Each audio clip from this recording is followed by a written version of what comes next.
Assalamualaikum teman-teman, balik lagi ke video aku. Kali ini aku bakal ngobrol soal scholarship lagi. Dan kali ini sama Mbak Puput, dan beliau adalah seorang PNS. Bisa nggak sih PNS kuliah lagi? Nah, buat teman-teman yang sekarang udah PNS dan lagi cari beasiswa S2, kalian bisa cek terus video ini, tonton sampai selesai ya. Thank you.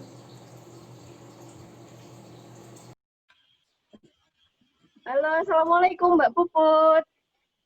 Waalaikumsalam, Mbak Esti. Thank you Mbak Puput udah mau join. Gimana Mbak kabarnya? Alhamdulillah baik. Alhamdulillah. Oke, jadi teman-teman Mbak Puput ini dapat full scholarship dari Bappenas dan beliau kuliah di Universitas di Ritsumei kan Osaka, Jepang ya Mbak ya? Ya betul. Mm-mm. Mbak Puput, bisa cerita nggak awalnya gimana daftar di universitas itu dan bisa dapat full scholarship? Awalnya, awalnya sejujurnya ya, itu kan waktu aku daftar itu sebenarnya sudah 5 tahun yang lalu. Terus Mm-mm. aku baru lulus pulang dari Jepang itu September tahun lalu. Jadi beasiswa yang aku dapat itu double degree, setahun di Indonesia, setahun di Jepang. Hmm. Nah, untuk yang di Indonesia, aku dapat di UGM jurusan Magister Administrasi Publik. Untuk yang di Jepang sama sih, cuma di Inggrisin aja Policy Science jurusannya. Kalau untuk pertama-tama daftar sebenarnya ini karena laki sih kalau menurut aku ya. Mm-mm. Karena keberuntungan aku aja. Jadi sebenarnya nggak terlalu diniatkan untuk benar-benar ikut beasiswa karena berpikir uh, apa ya, apakah uh, scholarship itu cukup untuk membiayai hidup kita sehari-hari, kan kita nggak tahu ya. Ya, ya. Soalnya kalau dari instansi aku, kalau udah dapat beasiswa dari luar ini, stop stop ya namanya tunjangan kayak gitu kan. Hmm. Kayak gitu. Kebetulan beasiswa ini memang diperuntukkan untuk pegawai negeri sipil. Mm-mm. Aku bekerja di salah satu pemerintah daerah di Indonesia. Dan Bappenas atau Kementerian PPN membuka lowongan beasiswa yang dikirimkan ke seluruh kementerian dan Pemda di seluruh Indonesia pada waktu itu. Nah, setelah dapat dari kepegawaian, juga dari website, aku daftar deh tuh, daftar registrasi online. Cuman kan yang namanya beasiswa luar negeri itu harus dapat rekomendasi dari eselon 2 kan ya, Iya. Uh. kepala dinasnya kita. Mungkin di situ tantangannya saya waktu itu. Uh, ya awalnya sih teman-teman aku yang benar-benar niat banget untuk pengen sekolah banget di Jepang, karena kalau kalau kita dengar nama Jepang dan tinggal di Jepang tuh kan kayaknya udah wah gitu loh, Iya. kayak Mm-mm. negara impian, yang negara aman, negara indah, negara yang budayanya tuh kental gitu, yang kayak Iya, pengen disiplinnya nomor satu ya nggak sih? nomor satu gitu. Jadi siapa sih yang mau ke sana gitu. Akhirnya teman aku nawarin, mau ikut nggak uh, daftar beasiswa ini bareng mereka, bareng dia gitu. Jadi kita cuma berdua doang. Ya udah akhirnya kita daftar berdua dan minta rekomendasi. Sejujurnya tahap awal, jadi saya daftar 2 kali. Iya. Tahun 2015 dan tahun 2016. Tahun 2015 saya daftar dan tidak diterima. Gagal. Hmm. Akhirnya tahun 2016 saya mencoba lagi dan alhamdulillah diterima. Ada 5 universitas yang saya pilih, disuruh ranking 1 sampai 5. Ada UI, ada ITB, ada IPB, ada UGM, dengan masing-masing pasangannya Jepang, Indonesia, Jepang, mau yang mana aja gitu. Di Jepangnya ada Universitas Grips, ada Ritsumeikan, ada Kobe, ada lagi Ritsumeikan yang di Kyoto, ada lagi di Shiga. Suruh pilih dan saya diterima ya di alhamdulillah di UGM dan Ritsumeikan di Jepang. Itu sih awalnya dari kalau menurut saya, kalau saya bilang sih keberuntungan, alhamdulillah, rezeki. Iya, iya, iya. Iya. Emang udah rezekinya sih nggak akan ketukar gitu ya, dan dapat kesempatan belajar di sana. Karena emang nggak kebayang sebelumnya, terus nggak kebayang mau tinggal di Jepang, mau tinggalin tempat kerja, mau tinggalin rumah gitu, nggak kebayang sebelumnya. Karena kan memang, ya karena memang udah kerja gitu loh. Iya, iya, iya. Asal muasal. Iya, iya. Iya. Tantangan tersendiri sih buat yang udah kerja, karena Mbak Puput nih yang pertama aku ajak ngobrol pengalamannya yang sudah bekerja, dia harus ada rekomendasi ya, karena kalau teman-teman yang sebelumnya tuh dia masih free gitu, nggak kerja, jadi langsung lanjut S2 tanpa, jadi mikirin gimana caranya masuk gitu. Kalau Mbak Puput kan ada tantangannya, harus ada rekomendasi dari atasan juga ya. Iya betul Mbak Esti. Jadi kalau untuk di lingkungan kerja itu nggak cuma niat kita aja, tapi harus rekomendasi. Kalau kitanya sudah lulus, kitanya sudah melewati persyaratan seperti TPA, TOEFL atau IELTS, tapi kalau rekomendasi tidak diberikan, kita nggak akan bisa ikut beasiswa. Mbak, kalau boleh tahu, masih ingat nggak TOEFL atau IELTS-nya itu berapa skornya? Untuk TOEFL, kalau nggak salah dulu 550.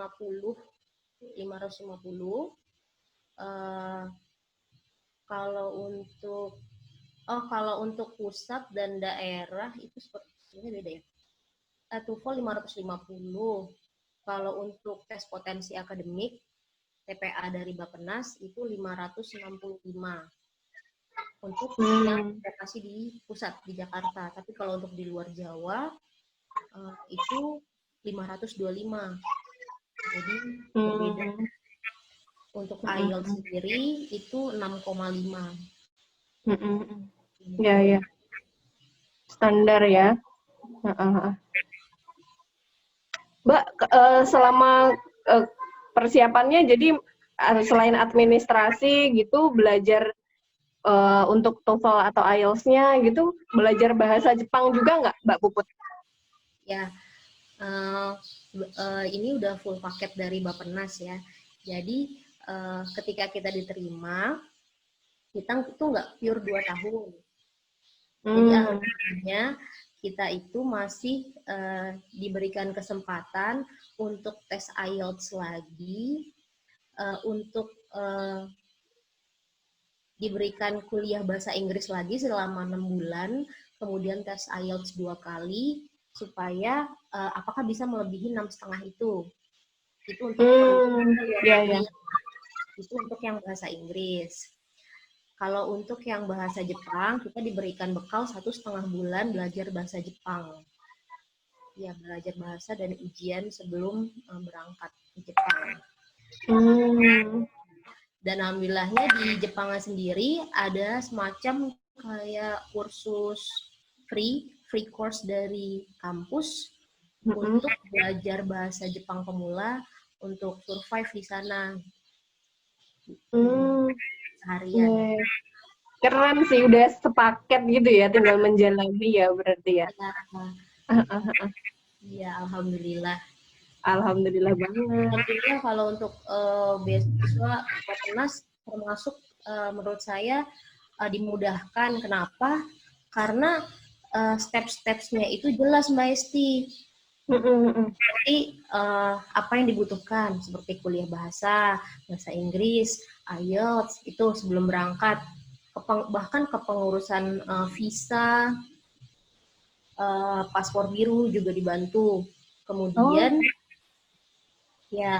kemudian di sana Bappenas sudah mempunyai admisi beasiswa di Jepang. Jadi orang Indonesia yang bertugas di Jepang, yang bertugas untuk mengurusi para mahasiswa dari beasiswa mereka. Jadi untuk keperluan tinggal seperti penyewaan apartemen, di sana kan bilangnya apato, penyewaan apartemennya, terus bagaimana cara kita mengurus asuransi hidup dan asuransi dan pensiun itu kan wajib ya di Jepang, wajib kita punya. Untuk terus punya KTP Jepang, itu mereka nanti yang membantu itu sudah ada semua. Jadi kita tuh tinggal nggak usah nyari lagi untuk hidup di situ gitu. Bahkan kalau ada permasalahan juga mereka bisa membantu menyelesaikan. Jadi itu yang saya suka dari beasiswa ini. Iya, iya, iya. Mbak, itu daftarnya langsung ke Bappenasnya ya? Ada websitenya kalau nggak salah, Pusbindiklatren ya, www.pusbindiklatren Bappenas. Di Google ada kok. Terus cari aja scholarship yang scholarship master degree kalau nggak salah. Iya, iya, iya. Keren sih, keren, sepaket gitu, enak. Jadi tinggal betul-betul belajar gitu di sana. Nah, Mbak, selama di Mbak Puput ke sana itu sendiri atau ada rombongannya? Oh, kalau untuk sana, jadi waktu saya di UGM setahun di Jogja, itu satu kelas saya kan itu sekitar ada 30 orang. Proses pembagian kampus mana aja di Jepang yang menerima kita, jadi kampus-kampus itu melakukan visit ke Indonesia, mereka paparan, kemudian kita interview sama mereka, kemudian kita paparkan tesis kita. Jadi proses pemilihan kampusnya itu tidak dilakukan sebelum kita mendapat beasiswa, tapi setelah kita menjalani kuliah di UGM itu, mereka datang, mereka paparan, kemungkinan sekitar ada 5 atau 6 kampus. Nah, di situ di mana kita diterima. Tapi kita bisa ikut wawancara di minimal 3 kampus. Nah, dari 30 orang teman saya itu terbagi ke semua kampus itu. Dari 30 hanya 15 yang hanya 7 orang yang bareng saya di Osaka. Sisanya tersebar di Tokyo, di Tokyo, di Kyoto. Dan di sana pun saya bertemu dengan dari kampus lain seperti ITB, UI itu.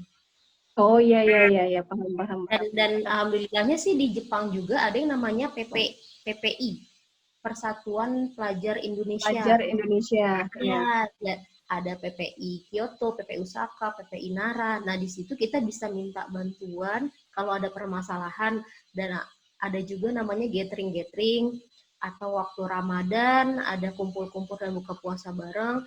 Ada juga kayak kita di Jepang itu kan banyak matsuri ya. Matsuri itu kayak salah satu hari raya atau budaya Jepang seperti melihat kembang api, itu ada barengan, ada Hanami itu kalau waktu bunga sakura itu ada juga bareng-barengannya, tahu mereka ada acaranya dan ada acaranya gitu seru sih, seru banget. Apalagi kalau ketemu sama PP itu berarti bisa sharing gitu ya, apapun. Apalagi yang udah lebih dulu di situ kan bisa berbagi banyak hal ya. Ya betul Mbak Esti. Bahkan ada juga yang di sana seperti sekolah aja gitu, sekolah Jepang. Jadi mereka itu juga sambil bekerja. Dari situlah kita bisa dapat yang namanya lowongan kerja part time, kayak itu namanya arubaito ya. Ya, dari mereka kita bisa tahu cara kerja dan budaya kerja Jepang, dan itu sangat berbeda sih, sangat berbeda dengan di Indonesia. Iya, iya. Aku soalnya punya pengalaman sendiri sama dosen yang dia lulusan Jepang gitu, dan keren banget sih. Dia menerapkan itu ke pribadiku waktu aku nulis skripsi dulu. Dan itu disiplin banget orangnya itu. Dia apa? Karena sangat sangat terinspirasi sama apa yang dilakukan masyarakat Jepang gitu dengan budayanya. Mbak Puput sendiri di sana livingnya berarti sama teman-teman yang bertuju itu? Atau disediain dom sendiri? Sebenarnya dari kampus ada dorm sendiri, cuman mereka kayak mengkhususkan dorm itu mm, untuk yang reguler ya. Reguler itu mungkin yang full di sana. Kalau saya kan setengah-setengah ya, double setengah. Kalau jadi saya tinggal di apartemen yang sudah dicarikan oleh admisi scholarship yang Jepang. Tinggalnya, jadi di situ ada 4 apartemen, yang tinggal dengan saya hanya 4 orang, sisanya disebar lagi ke apartemen yang lain. Gitu. Mbak, selama tinggal di sana, ini di luar perkuliahan ya, itu gimana Mbak rasanya? Rasanya kesulitannya apa kesenangannya nih? Kesulitannya dulu deh. Oh, kesulitannya dulu. Kalau untuk kesulitannya, sebenarnya kalau di bawah happy ya, senang-senang aja sih. Happy aja sih. Apalagi di Jepang itu kan banyak banyak wisata-wisata ya, seperti USJ, seperti kita ke Nara, ke Kyoto, ke Osaka yang belum pernah kita datengin gitu. Kalau di balik itu sih kesulitannya yang pertama itu kayaknya bahasa deh. Bahasa. Kenapa? Karena tidak semua orang Jepang bisa bahasa Inggris. Bahkan itu juga terjadi di pusat-pusat kota dan tempat-tempat yang seharusnya mereka bisa melayani para turis dengan bahasa Inggris, seperti di stasiun kereta api, bandara. Mungkin bandara ada 1-2, tapi banyak juga yang tidak bisa. Kayak gitu. Kan seharusnya kalau mereka banyak berinteraksi dengan turis, apalagi turis banyak yang naik kereta, banyak bisa bahasa Inggris, tapi banyak yang tidak bisa bahasa Inggris. Jadi kesulitan pertama sih itu. Jadi alangkah bagusnya kita memiliki kemampuan bahasa Jepang pemula supaya bisa survive di sana. Yang kedua itu tentang makanan. Makanan yang pastinya halal food ya. Nah, betul sekali. Cara mencari halal food di Jepang. Terkadang mulai kalau dulu saya masih boleh bawa kayak rendang, dendeng itu dikeringin ke sana buat makan. Tapi kebijakan mulai 1 Juli 2020, baru kemarin saya dengar Jepang itu nggak boleh membawa meat product ke sana karena itu akan dapat sanksi denda dan penjara. Jadi, jadi untuk makanan halal agak susah di sana. Seperti kayak ayam ada, sapi ada, tapi tidak ada labelnya. Adapun kalau bisa beli ayam halal itu langsung 2 kilo. 2 kilo, jadi sedangkan kulkas nggak muat. Nggak muat ya kan. Jadi harus cari. Terus yang ketiga ya rindu masakan Indonesia. Apalagi kalau lebaran di Jepang, jadi kayak ya hari biasa aja gitu. Kecuali ada yang bikin kayak welcome party, kayak bikin lontong sendiri kayak gitu. Kemudian biaya hidupnya sangat tinggi. Aku biaya hidup sangat mahal ya.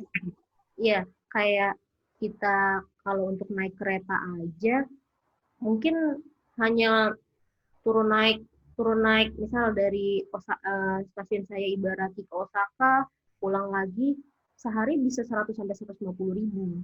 Wow. Itu baru 1 kali jalan gitu. Ya semacam kayak misal Mbak Esti tinggal di mana nih? Aku asli Jogja. Oh, di Jogja. Oh iya, maksud aku nyontohin stasiun kereta di Jakarta dan Bekasi gitu kan. Iya, iya. Semacam dari Bekasi ke Jakarta Kota, kan di sini cuma Rp3.000, di sana bisa Rp150.000 kayak gitu.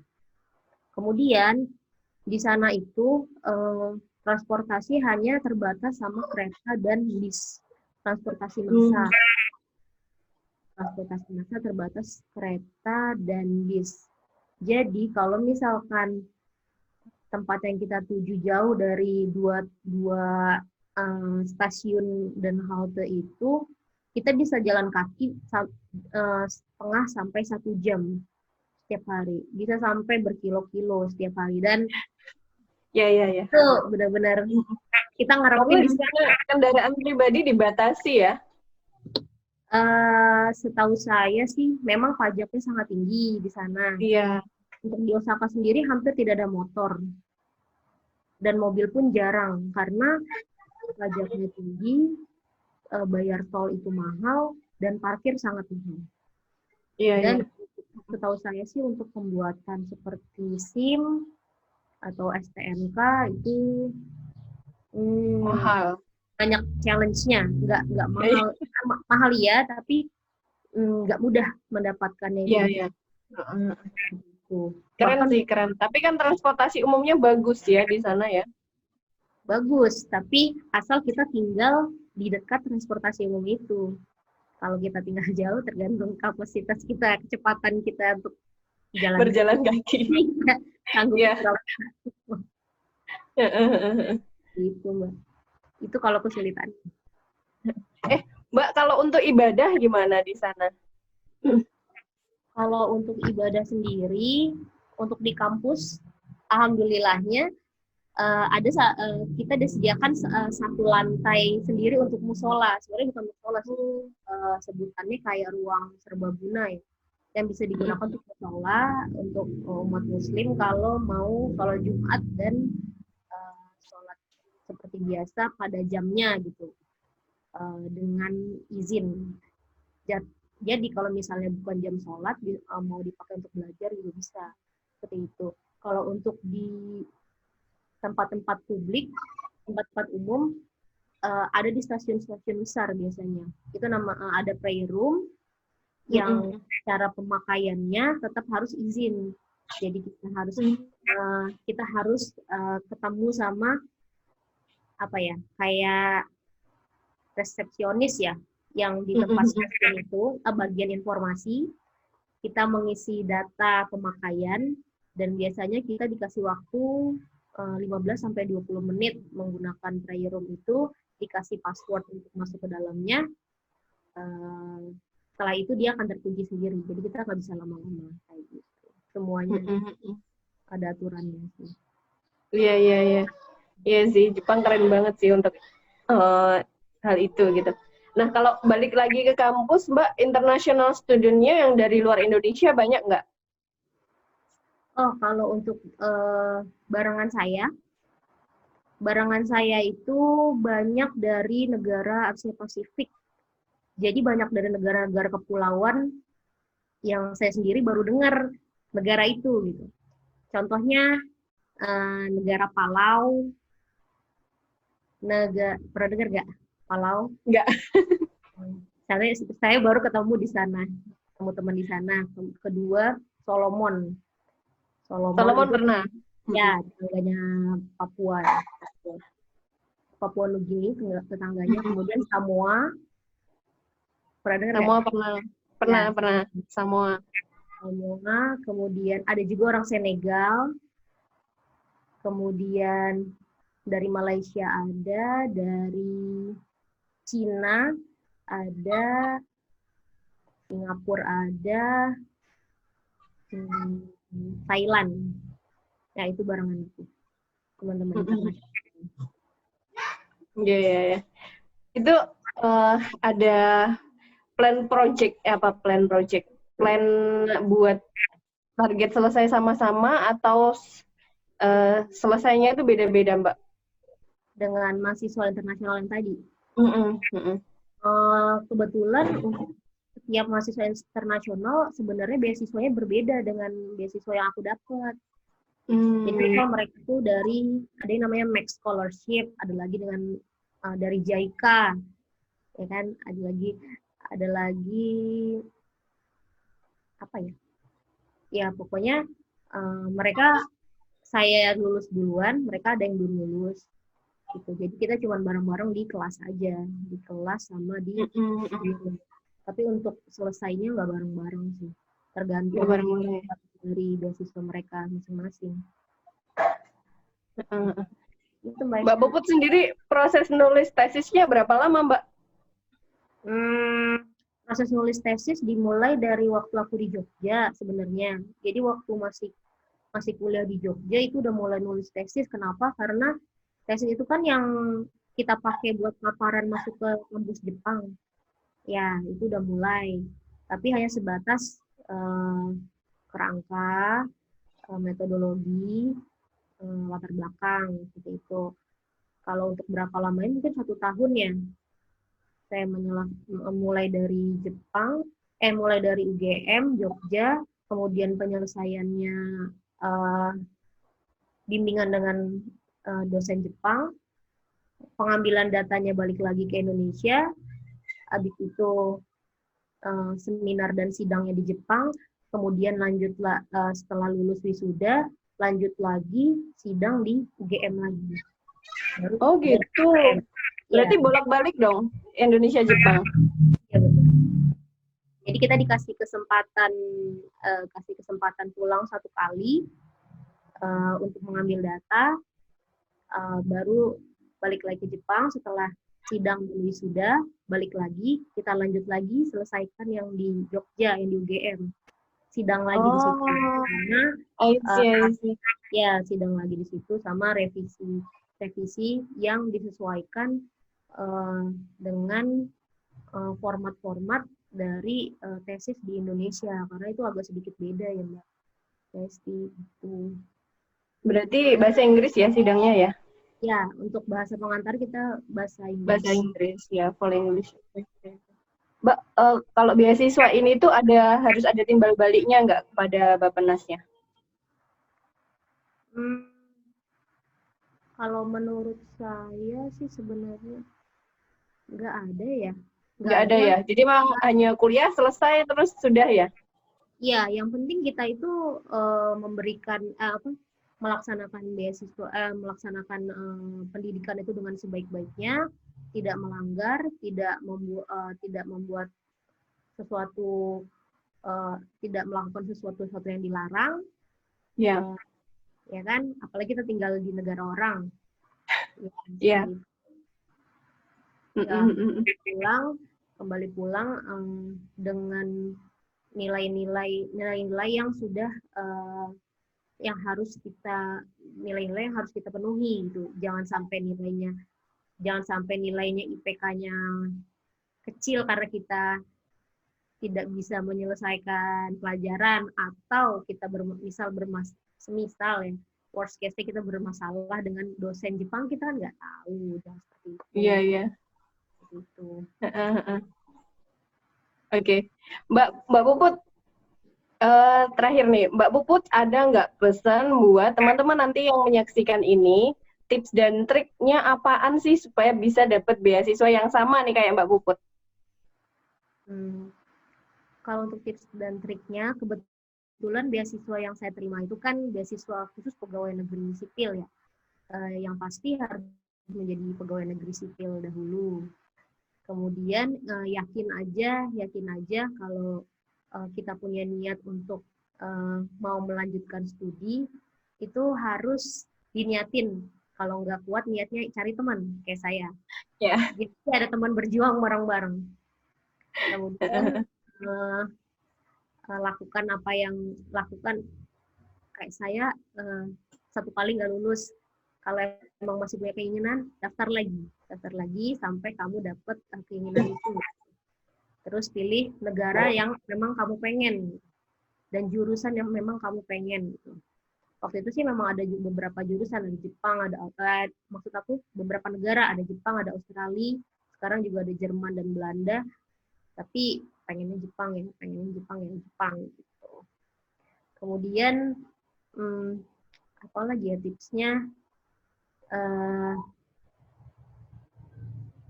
Bayangkan aja gitu, menarik tinggal di luar negeri, tinggal di satu lingkungan yang belum pernah kita tinggalin. Apalagi berbeda negara, berbeda budaya, dan orang-orangnya itu orang-orang itu ramah, orang-orangnya itu harus kita pelajari dulu. Gimana sih karakternya, gimana sih caranya bersosialisasi mereka, cara bercandanya mereka, cara cara menyelesaikan masalah kayak gitu. Itu menarik banget gitu menurut aku gitu. Kenal orang dari berbagai negara, bisa punya teman-teman internasional, itu sangat menarik buat aku. Itu tipsnya itu aja pokoknya. Dan jalan-jalan. Dan jalan-jalan. Wah, tips and tricks. Motivasi besar banget itu. Bisa jalan-jalan, bisa keliling wisata tanpa kita harus